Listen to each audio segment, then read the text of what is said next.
지금 중국 군부는 굉장히 어지럽다. 금년 들어서 중국이 타이완을 둘러싸고 엄청난 그 군사적 압박을 가하고 있죠. 만일에 작년보다 군부가 더 어지러워지고 있다면 그런 대규모 군사 훈련이 가능할까요? 시진핑이 최근 군부 고위 간부들을 대규모로 숙청하고 있는데 이유가 무엇인가요?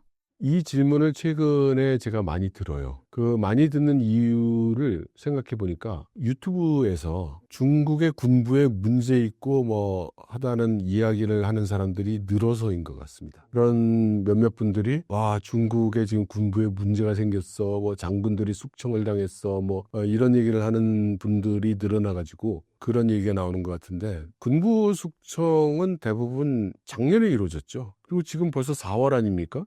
그 얘기를 이제 지금 와서 꺼내서 하는 얘기에는 배경이 있다고 생각합니다. 근데 뭐 오늘 여기서는 말씀드리지 않겠어요. 근데 이 중국에 대한 이야기를 할 때 우리는 대개 두 부류의 사람들을 만나게 됩니다. 양쪽 모두 답정너 같은 것인데, 시작은 똑같은 걸로 시작을 하더라도 그래서 중국은 큰일 났어, 그래서 중국 공산당은 나쁜 놈이야, 무슨 얘기가 앞에 붙어도 이제 그렇게 되는 그룹이 있고, 또 그 반대에서는 중국은 너무 대단해, 와 중국은 그렇게 될 리가 없어, 와 중국은 더 발전할 거야. 근데 저보고 물어보면 누구나 자기 자신은 중도라고 하지 않습니까? 저도 저 자신은 중도라고 생각합니다. 근데 저는 이런 질문을 받을 때 좀 조심스러운 것이, 제 의도와 관계없이 해석이 어느 한쪽으로 될 수 있다라고 생각합니다. 그래서 지금 하신 질문에 대해서 답변을 드린다면은, 지금 중국 군부는 굉장히 어지럽다. 맞습니다. 예, 맞습니다. 그럼 어느 정도로 어지러우냐? 금년 들어서 중국이 타이완을 둘러싸고 엄청난 그 군사적 압박을 가하고 있죠. 그 작년보다도 훨씬 그 수위라든가 규모가 늘었습니다. 그러면 만일에 작년보다 군부가 더 어지러워지고 있다면 그런 대규모 군사 훈련이 가능할까요? 이 군부에 있는 실력자들이 나를 어떻게 할지도 몰라. 그런데 시진핑 주석이 너희들 군대 몇만 명 데리고 군사작전 나가봐 라고 할까요? 그러니까 제 입으로 뭐 인민해방군은 안정적이다 뭐 이렇게 얘기하는 것보다, 그런 객관적인 사실을 생각해 보면 시진핑 주석이 군부를 장악 못하고 있다든가, 또 일부에서 얘기하는 것처럼 뭐 쿠데타가 일어날 것 같다든가, 시진핑 주석이 뭐 병에 걸려서 이제 뭐 근무를 못하고 있다든가, 하여튼 별의별 소리가 나오는데, 물론 그것이 사실일 수도 있습니다. 그런데 분명한 증거가 없는 상태에서 확실한 근거로 우리가 생각할 수 있는 것들, 예를 들어 인민해방군이 동원하고 있는 병력의 규모가 점점 더 커지고 있다는 것, 그 규모가 점점 더 커지고 있다는 것, 빈도 또한 더 자주 일어나고 있다는 것을 생각해 본다면 그럴 가능성은 매우 적다고 봐야 되겠죠. 시진핑이 군부에 대한 확실한 장악력을 가지고 있다고 봐도 될까요? 장악력을 얻었다는 거는 그 이전에는 장악력이 약했는데 이제는 강해졌다라고 해야 되는데, 그런 것은 아닌 것 같죠. 이 장악력이 약해졌다기보다는 군부와 시진핑 주석과의 관계가 근본적인 변화는 없고, 다만 이제 시진핑 주석이 키우고 단련시켜온 군부 지도자들이 그렇게 부패 행위를 많이 했기 때문에 문책을 당한 거죠. 처벌을 당한 것이고, 그래서 그 뒤를 이은 사람들 입장에서는 저는 그렇지 않습니다. 저는 열심히 자기 일을 하고 있습니다를 보여야 되는 입장이 되고, 시진핑 주석도 지금 군부가 이제 정상화됐어 라고 이렇게 보여줘야 되는 그런 상황에 있죠. 그러니까 군부가 보다 좀 여러 가지 모습을, 긍정적인 모습을 보여주려고 애쓰는 건 당연하다고 생각합니다. 중국군의 부패는 얼마나 심각한 수준인가요? 정확히 어느 정도 수준이냐라는 거를 얘기하기는 어렵죠. 그 다음에 지금 이야기하고 있는 거는 작년에 있었던 로켓군을 중심으로 이야기가 될 텐데, 정확한 규모는 알려지지 않았습니다. 그런데 대부분 부정축제의 규모가 보통 뭐 수백억 위안 정도가 되니까, 우리로 치면은 조 단위로 100억 위안이면 지금 한 2조 되잖아요. 그러니까 엄청난 규모인 것이고, 또 그로 인해서 이제 중국의 군수산업 높은 사람들도 많이 지금 잡혀갔으니까 그 사람들이 그 부정축제한 그 규모도 엄청나죠. 그런 걸 보면 대단한 규모로 일어났다고 생각할 수 있습니다. 시진핑의 종신 집권은 정말 가능할까요? 그러니까 그런 의문이 드는 거는, 지금 중국 공산당과 중국 정부 체제를 잘 이해하지 못하기 때문에 생기는 일입니다. 우선 첫째로 중국은 원래가 헌법에도 공산당 일당 독재 체계로 규정이 돼 있는 나라예요. 독재를 하지 말라고 돼 있는 민주주의 국가에서 독재를 하면 그건 당연히 위헌적인 거고 당연히 나쁜 사람이고 문제가 되지만 헌법에 독재를 하게 돼 있는 나라에서 독재를 하는 게 그게 왜 손가락질을 받는지, 손가락질을 받아야 된다면 그 헌법이 손가락질을 받아야 되죠. 그러니까 지금 우리가 비난해야 되는 거는 중국 공산당 일당 전제 정치 체계가 문제가 있다. 저는 그게 문제 있다고 생각합니다. 그래서 그걸 우리가 비난할 수 있습니다. 지금 21세기에 일당 전제 정치 체계를 가진다는 게 말이 되냐? 사상과 이념의 자유도 없이 우리가 얼마든지 비난할 수 있습니다. 그런데 그러한 체제에서 주석이 된 사람은 당연히 대단한 권력을 행사하게 되겠죠.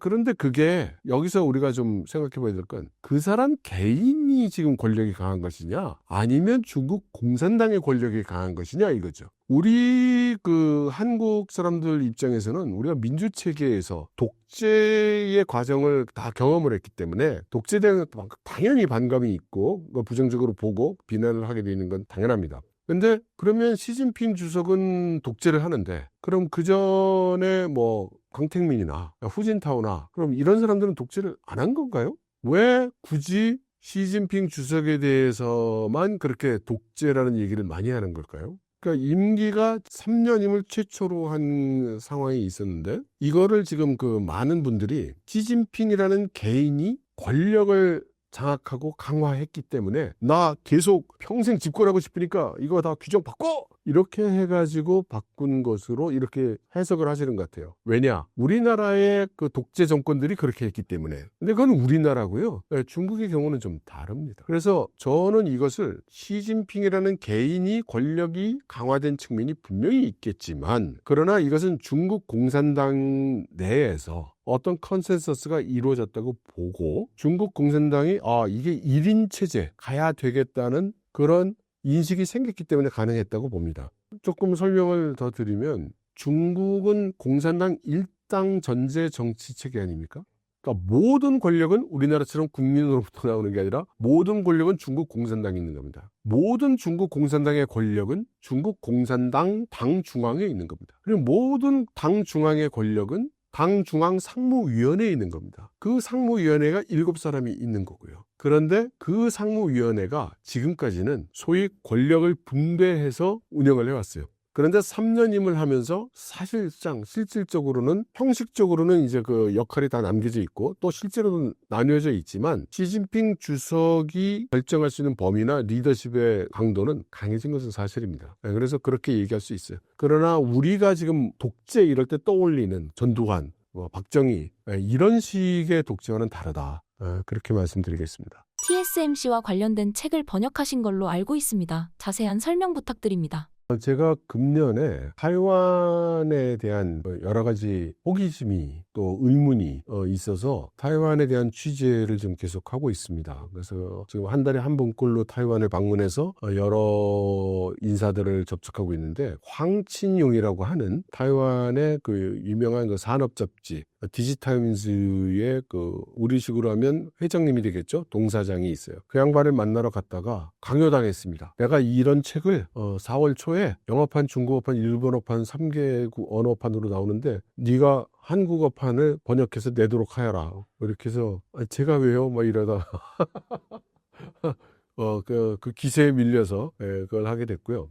그런데 이제 그 번역하는 과정에서 타이완의 현재 산업 구조에 대한 것을 좀 많이 알게 돼서 도움이 좀 됐습니다. 어떤 것이 굉장히 좀 특이했냐면 첫째는 타이완이 인구가 2,200만이고 우리나라의 절반도 안 되죠. 그리고 우리가 생각할 때 타이완의 산업의 실력이라는 것이 아무래도 우리만 못하다. 우리 이렇게 생각하고 있습니다. 그런데 작년 상반기인가에 타이완의 100대 기업의 시총이 우리나라 100대 기업 시총을 넘었었습니다. 그리고 지금 타이완의 주식시장에 있는 주가 총액, 우리나라의 주가 총액보다 더 큽니다. 얼마나 더 크냐? 2배 큽니다. 타이완의 주가 총액 규모가 우리나라 주가 총액 규모의 2배예요.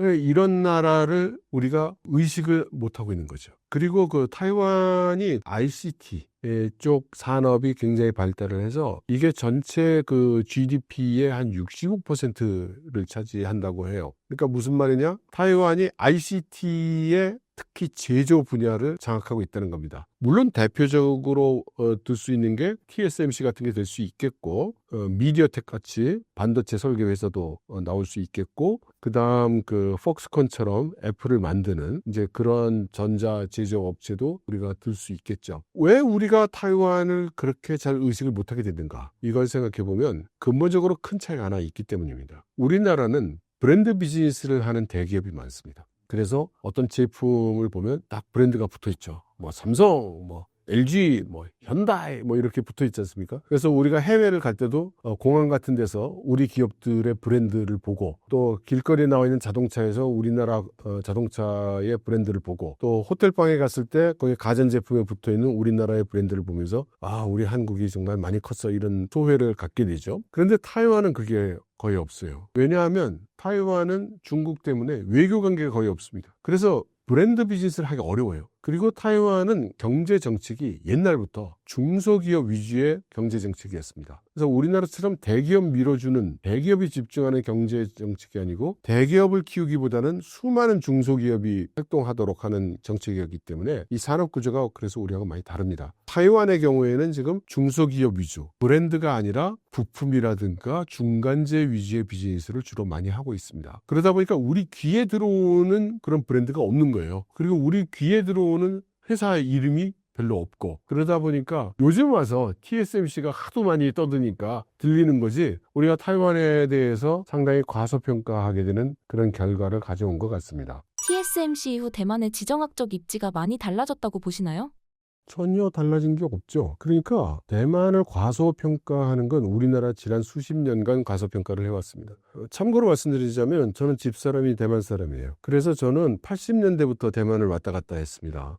그래서 대만과 한국이 어떤 식으로 경제 성장을 해왔는지를 이제 두루두루 경험할 수 있었죠. 한마디로 이 대만과 한국은 한국 쪽이 경제 발전을 막 할 때 대만이 상대적으로 정체되고 대만이 경제적으로 막 발전할 때 한국이 상대적으로 정체되고 이렇게 해가면서 그 성장을 해왔던 것 같아요. 대부분 그 한국 분들이 대만을 조금 그 과소평가하는 이유는 우선 대만에 가보시면 이 사람들이 옷을 화려하게 입지 않고 건물이 화려하지 않고 그리고 아까 말씀드렸듯이 브랜드 대만 자체 브랜드가 그렇게 크지 않고 하다 보니 굉장히 못 사는 나라로 생각을 하는 거예요. 근데 대만은 우리나라가 그 대외 무역 적자를 내내 하다가 최근에 와서 이제 무역 흑자를 내고 있는데 대만은 무역 적자를 낸 적이 없는 나라입니다. 그래서 대만은 돈을 항상 많이 번 국가고 대만의 그 1인당 소득이 우리나라보다 높아요. 그런데 우리는 대만을 못 산다고 생각하는 거예요, 자꾸. 그것이 이제 큰 오해다. 그런 식으로 과소평가하면 안 된다. 우리가 대만을 지금 다시 잘 인식하고 대만과 한국이 어떤 식으로 협력을 할지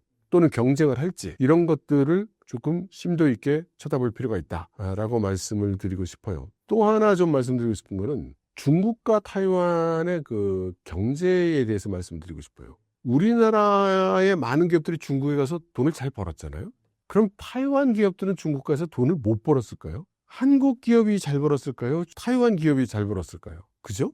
대충 생각해봐도 말도 통하고 뭐 인맥도 있고 타이완 사람들이 중국 가서 기업 경영하기가 훨씬 더 수월했겠죠? 실제로 타이완 기업들이 중국에 가서 발전을 많이 했고 돈을 엄청 벌었습니다. 그리고 타이완 기업은 중국에서 상장도 할 수 있습니다. 상장한 기업들도 있고요. 그렇게 큰 돈을 벌었어요. 그런데 우리 귀에 안 들어오기 때문에 우리가 그것을 과소평가하고 있는 겁니다. 그래서 최근에 와서 이제 그 양안 관계가 굉장히 긴장이 되면서 다수의 타이완 기업들이 중국에서 철수해서 공장을 아세안 국가들, 베트남 같은 데로 이제 옮겨갔어요. 하지만 그 중에 또 일부는 타이완으로 돌아왔습니다. 타이완으로 공장을 다시 가져오거나 이렇게 한 기업들이 있어요. 그렇게 해서 최근에 이 리쇼어링, 미국으로 리쇼어링한 게 아니라 타이완으로 리쇼어링한 기업들이 중국 대륙에서 벌어서 가지고 온 돈이 대충 추정치가 340조 정도 된다고 합니다. 그런데 상당수는 또 타이완으로 돌아오지 않은 거거든요. 아세안이나 제3국에 가 있는 거란 말입니다. 그래서 정확한 숫자를 알 수가 없어요. 왜냐하면 기업인들이 중국 대륙 가서 얼마를 벌었다고 타이완 정부에다가 그 신고를 꼬박꼬박 안 하거든요. 세무 문제도 있고 하니까. 하지만 한 가지는 우리가 짐작할 수 있습니다. 우리 기업들이 번 돈보다 아마 훨씬 많은 돈을 타이완 기업들이 중국에서 벌었을 것이다. 예를 들면 트럼프 1기에 갑자기 그 중국에 대해서 무역 전쟁을 일으켰을 때 중국에서 미국으로 수출을 가장 많이 하는 탑 10 기업이 있었어요. 그 중에 물론 이제 그 애플을 하고 있는 그런 게 또 있습니다.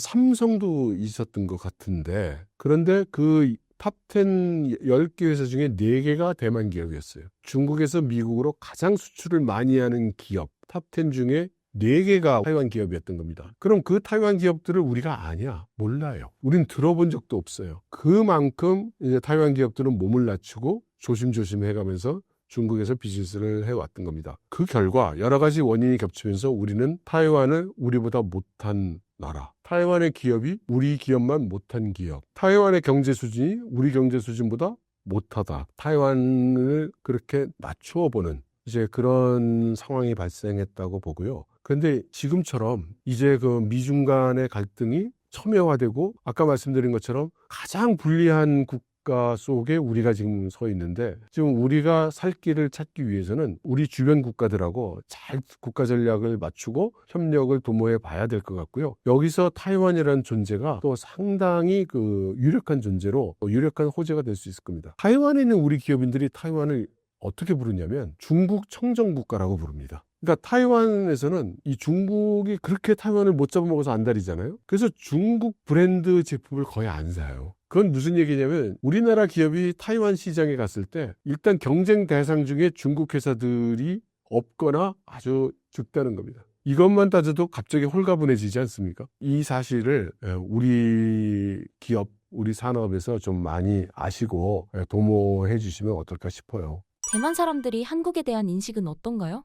참 좋은 질문입니다. 왜냐하면 대만의 반한 감정이 대단해요. 그건 뭐 하나하나 말씀드리려면 좀 한이 없는데 뭐 듣기 즐거운 이야기는 아니니까 여러 가지가 다 겹쳐서 그렇습니다. 일단 우리가 그 대만과 그 단교할 때 했던 우리 정부의 여러 가지 행태가 상당히 나빴고, 그 다음에 산업 구조에서 브랜드 비즈니스를 하기 어려웠기 때문에 이제 우리나라 대기업에게 많이 밀리고, 산업들이 거의 다 경쟁이었기 때문에 경쟁에서 관계에 있기 때문에 거기서 대만 사람들 입장에서는 그 국제적인 외교 관계가 없고 국력이 약하다 보니 기업으로서는 경쟁력이 충분히 있음에도 불구하고 한국 기업에 밀렸다, 이런 인식이 있고, 세 번째는 LCD 패널 같은 비즈니스에 대해서 미국이 그 반덤핑 조사 같은 걸 할 때 한국 기업들이 매우 비윤리적인 행동을 해서 대만 기업에 있는 기업인들이 감옥도 가서 몇 년씩 형을 살고 이런 결과를 준 거, 삼성에서 TSMC의 기술을 빼가기 위해서 인력들을 빼돌려가서 별짓을 다 한 거 등등 많습니다. 문제는 우리나라에서는 거기에 대한 그 인지가 전혀 안 돼 있기 때문에 우리가 뭘 잘못했냐, 지금 이런 상황이 있는 것이고, 근데 이걸 어떻게 생각해 보시면 되냐면 일본 사람들이 한국에 와가지고 한국 사람들이 뭐 반일 감정이 있다고 그러면 우리가 뭘 어떻게 했길래? 우리가 뭘 잘못했다고 하는 거랑 좀 비슷해요. 그래서 이것도 좀 그 국가 간의 관계에서 한 번쯤은 풀었으면 좋겠다라고 생각합니다. 대만에서도 K-팝 열풍이 불고 있는 걸로 알고 있는데요. 반한 감정이 젊은 세대한테도 있나요? 대만의 K-팝 열풍이 똑같이 불고 있고, 대만의 젊은이들이 K-팝을 아주 좋아합니다. 대만의 젊은이들은 반한 감정이라고 할 거는 그렇게 많지 않아요. 그리고 K-팝 좋아하고요. 그런데 이제 아저씨들, 아줌마들에 가면은 아주 그 한국인이나 한국 기업에 대해서 아주 부정적인 인식이 있고, 이제 할아버지 할머니 쪽으로 가면은 몹쓸 놈들 뭐 이제 이렇게 생각하죠. 세대별 차이가 있습니다.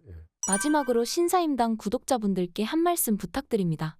불효인식입니다. 요즘 하도 그 변화 막측하다 보니 오늘 이 자리를 나가면 또 무슨 뉴스가 우리를 놀라게 할까, 뭐 이제 이런 식이죠. 더 이상 말씀을 드리지 않겠고요. 아무튼 어떤 의미로든 우리나라는 지금 굉장히 위기 상황에 있는 것이 사실이고, 그거에 비해서 우리 사회에서 위기로 받아들이는 정도가 너무 안일하다라고 생각을 합니다. 그래서 지금은 아까 말씀드린 대로 정부가 재구실을 못하고 있는 상황이니 각자 자기 자리에서라도 최선을 다해서 대응을 준비해야 되지 않나, 그런 말씀 드리고 싶습니다. 그리고 우리나라 경제 상황은 결코 녹록치 않은 IMF 때보다도 더 어려운 시기가 될 수도 있을 것 같아요. 그래서 모두들 경계하고 준비를 단단히 해야 될 것 같습니다. 여러분 모두 파이팅 하십시오.